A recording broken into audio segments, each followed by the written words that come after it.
I was নাকি I have been কখন কোনটা ব্যবহার করতে হয় এবং কেন এখানে was এবং এখানে I have been ব্যবহার করতে হয় আজকের ভিডিওতে আমরা সেটাই শিখব।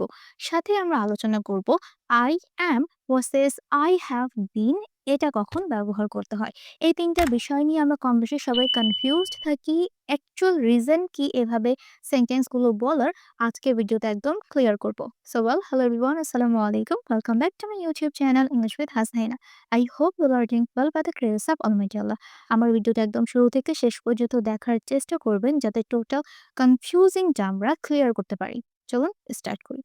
ফার্স্টে আমরা দেখব was অথবা were কখন ব্যবহার করতে হয়। was were আমরা তখন ব্যবহার করি যখন কর্তা নিজেই কোনো কিছু ছিল বা কোনো কাজ চলমান অবস্থায় ছিল এরকম যখন আমরা বুঝাই। ছিলাম, ছিল বা কোনো কাজ চলমান ছিল এই অর্থে সাধারণত was were ব্যবহারটা হয়ে থাকে। was আমরা ব্যবহার করি যখন সাবজেক্ট থাকে I, he, she, this, that বা সিঙ্গুলার কোনো নাউন যখন সাবজেক্ট আকারে ব্যবহার করতে হয়। where ব্যবহার করি you, we, they বা প্লুরাল কোনো সাবজেক্ট হতে পারে অথবা these, those এগুলোর ক্ষেত্রে where ব্যবহার করতে হয়। এখন আমরা বলতে পারি যে এখানে was where কোন সিচুয়েশনে সাধারণত ব্যবহার করি। যেই কাজ অতীতে একদম কি হয়েছে কমপ্লিটেড হয়ে গিয়েছে, ফিনিশড অ্যাকশনের ক্ষেত্রে যে কাজটা একদম শেষ হয়ে গিয়েছে, সেই কাজের জন্য সাধারণত আমরা was were ব্যবহার করি। এটা কি পাস্ট সিম্পল টেন্স। যেমন আমি গত সপ্তাহে অসুস্থ ছিলাম। গত সপ্তাহে এই কথাটা কি গত সপ্তাহের এখন আর আমি অসুস্থ নেই, আমি সুস্থ হয়ে গিয়েছি। গত সপ্তাহে আমি অসুস্থ ছিলাম। এটা কি এটা হচ্ছে গিয়ে একদম অতীতের ঘটনা, বর্তমানের সাথে এটার কোনো সম্পর্ক নেই। তখন আমরা এখানে was were ব্যবহার করব কারণ কর্তা নিজেই কি ছিল অসুস্থ ছিল সাবজেক্ট নিজেই কোনো কিছু ছিল তখন was were ব্যবহার করতে হয়। তখন কিন্তু আমরা had বা did ব্যবহার করতে পারি না। এটা নিয়ে আমি অলরেডি একটা ডিটেইলড ভিডিও বানিয়েছি। কখন was কখন had এবং কখন did এর ব্যবহার করতে হয়। ভিডিওটা আমি ডেসক্রিপশন বক্সে দিয়ে দিব, আপনারা সেখান থেকে কালেক্ট করে দেখে নিবেন। তাহলে এটা কিভাবে বলবো, আমরা বলতে পারি I was I was sick. আমি কি ছিলাম? অসুস্থ ছিলাম। I was sick গত সপ্তাহে, তাহলে লাস্ট উইক। এখন এখানে দেখেন was were ব্যবহার করার পর কিন্তু আমরা একটা অ্যাডজেক্টিভ ব্যবহার করতে পারি। অ্যাডজেক্টিভ এখানে sick কি? sick কি হচ্ছে একটা অ্যাডজেক্টিভ। ওকে। তারপর আরেকটা উদাহরণ যদি দেই, সে ২০২০ সালে একজন ছাত্র ছিল। ২০২০ সালে। কিন্তু বর্তমানে সে আর ছাত্র নয়। ওকে, এটা কি হয়ে গিয়েছে? অতীতের একটা কমপ্লিটেড অ্যাকশন যেটা পাস্ট সিম্পলে বলতে হবে। এবং সে নিজেই কি ছিল? একজন ছাত্র ছিল। কর্তা নিজেই কোনো কিছু ছিল। তখন আমরা এখানে কি বলতে পারি? বলতে পারি she was. She was a student. ২০২০ সালে তাহলে কি হবে? in 2020 in 2020 এখানে দেখেন was এর পর আমরা সাধারণত একটা নাউন ব্যবহার করতে পারি এবং নাউন যখন ব্যবহার করব তখন একটা আর্টিকেল অবশ্যই ব্যবহার করতে হয়। তারা রাতে কাজ করছিল।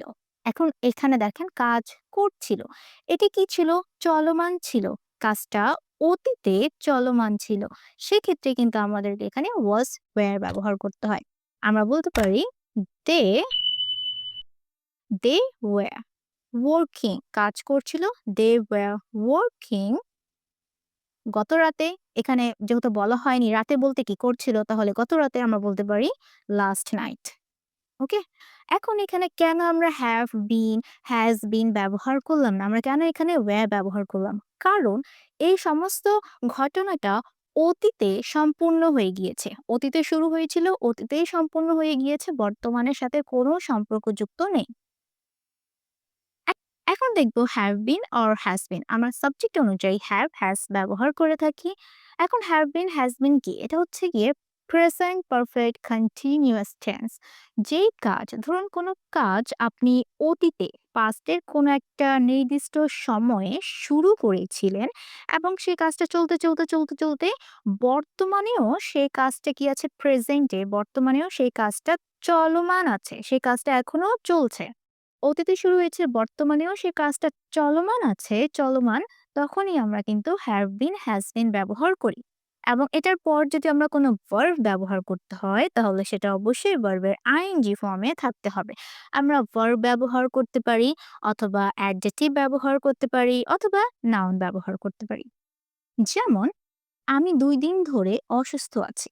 তাহলে ২ দিন আগে আমি অসুস্থ হয়েছিলাম এবং বর্তমানেও আমি অসুস্থ। এখনো আমি সিক। তখন কি হবে? তখন আমাদেরকে এখানে have been or has been এর ব্যবহার করতে হবে সাবজেক্ট অনুযায়ী। তাহলে আমরা বলতে পারি I have been অসুস্থ এটা কি? অ্যাডজেক্টিভ তাহলে আমরা ব্যবহার করতে পারি I have been sick ২ দিন ধরে for 2 days. I have been sick for 2 days. এখন এখানে একটা কথা আছে আমরা কখন for এবং কখন since ব্যবহার করি। সাধারণত স্টার্টিং পয়েন্টের যখন আমরা কথা বলি, স্টার্টিং পয়েন্টটা কি? কোন কাজটা কোন সময়ে শুরু হয়েছিল? স্টার্টিং পয়েন্টটা কি? সেটা বুঝাতে সাধারণত আমরা since ব্যবহার করি। যেমন কোনো কাজ ২০২০ সালে শুরু হয়েছিল। তখন বলতে হবে since 2022 কোনো কাজ সকাল থেকে শুরু হয়েছে। সকাল কি? আমার স্টার্টিং পয়েন্ট। তখন বলতে হবে since morning। for সাধারণত আমরা ডিউরেশন এর জন্য ব্যবহার করি। সময়কাল বোঝানোর জন্য কতক্ষণ বা কত সময় ধরে কাজটা চলছে। এখানে যেহেতু ২ দিন ধরে কাজটা চলছে, এখানে কিন্তু আমি বলিনি যে সোমবার থেকে। যদি বলতাম সোমবার থেকে তাহলে সোমবার থেকে হয়ে যেত আমার স্টার্টিং পয়েন্ট। তখন কিন্তু আমাদেরকে কি করতে হতো সিন্স মানডে বলতে হতো। বাট এখানে আমরা টাইম ২-৩ একটা সংখ্যা বুঝাচ্ছি, ডিউরেশন বুঝাচ্ছি। তখন কি হবে 4 to days বলতে হবে। আচ্ছা, এখানে আমি আর কয়েকটা উদাহরণ দিয়েছি আরো ক্লিয়ারলি বোঝানোর জন্য। I was tired yesterday এটার মানে কি? আমি গতকাল ক্লান্ত ছিলাম। এটা কি আমি ছিলাম? এটার বর্তমানের সাথে কোনো সম্পর্কযুক্ত নেই। এখন আর আমি টায়ার্ড নেই। বাট সেন্টেন্সটা যদি এভাবে বলি, I have been tired since morning মানে আমি সকাল থেকে ক্লান্ত বোধ করছি। মানে এখনো আমি কি? টায়ার্ড। এখনো আমি ক্লান্ত বোধ করছি। ওকে? He was a student in 2022 মানে সে ২০২০ সালে একটা ছাত্র ছিল। এখন এটা কি ছিল? কিন্তু বর্তমানে সে আর ছাত্র নেই। সে এখন হয়তো জব করে এরকম সেন্টেন্স বুঝাচ্ছে। বাট সেন্টেন্সটা যদি এরকম হয়, he has been a student for 4 years মানে সে ৪ বছর ধরে স্টুডেন্ট আছে। মানে এখনো সে কি একজন still now he is a student. ওকে? তাহলে একদম সহজে যদি বুঝাতে চাই, I was হচ্ছে past এর finished কোনো কাজ যেটা অতীতেই শেষ হয়ে গিয়েছে, বর্তমানের সাথে কোনো সম্পর্ক নেই। তখন কি হবে? I was. I have been or he has been তখন হবে যে কাজটা present এবং past দুটার সাথে সম্পর্কযুক্ত। I am doing and I have been doing. I am doing এর অর্থ আর I have been doing এর অর্থ কিন্তু সেম। আমি করছি, কাজটা চলমান আছে। কিন্তু কখন I am doing বলবো? এটা বোঝাবো যে টেম্পোরারি আমি কোনো কাজ করছি। ওকে? টেম্পোরারি কিছুক্ষণের জন্য আমি কোনো কাজ করছি। আমি এখানে সময় উল্লেখও করতে পারি, আবার নাও করতে পারি। আমি এখন আমার কাজ করছি। এখন আমি কাজটা করছি। তখন কি বলবো?